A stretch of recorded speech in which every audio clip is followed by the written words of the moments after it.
بسم اللہ الرحمن الرحیم۔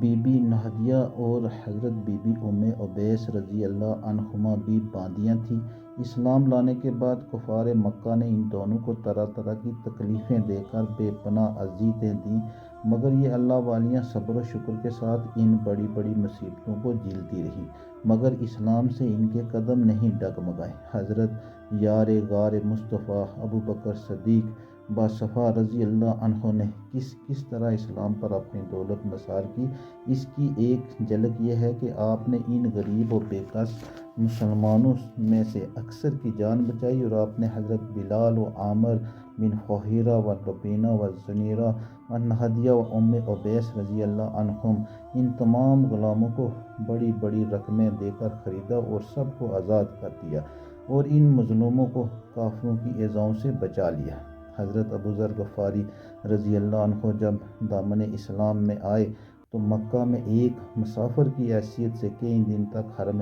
کعبہ میں رہے۔ یہ روزانہ زور زور سے چلا چلا کر اپنے اسلام کا اعلان کرتے تھے، اور یہ روزانہ کفار قریش ان کی اس قدر مارتے تھے کہ یہ لہو لہان ہو جاتے تھے، اور ان دنوں میں آب زمزم کے سوا ان کو کچھ بھی کھانے پینے کو نہیں ملا۔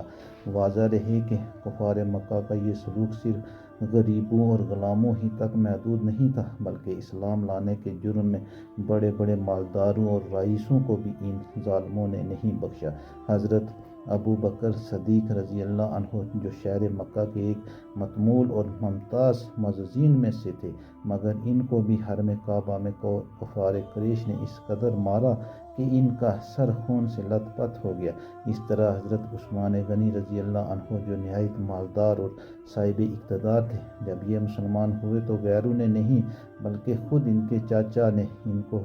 رسیوں میں جکڑ کر خوب مارا۔ حضرت زبیر بن عوام رضی اللہ عنہ جو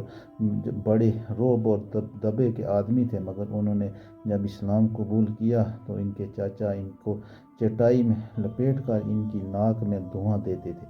جس سے ان کا دم گھٹنے لگتا تھا۔ حضرت عمر رضی اللہ عنہ کے چاچا زاد بھائی اور بہنوئی حضرت سعید بن زید رضی اللہ عنہ کتنے جاہ و اعزاز والے رئیس تھے، مگر جب ان کے اسلام کا حضرت عمر رضی اللہ عنہ کو پتہ چلا تو ان کو رسی میں باندھ کر مارا، اور ساتھ ہی حضرت عمر رضی اللہ عنہ نے اپنی بہن حضرت بی بی فاطمہ بنت الخطاب کو بھی اس زور سے تھپڑ مارا کہ ان کے کان کے اوپر آویزیں گر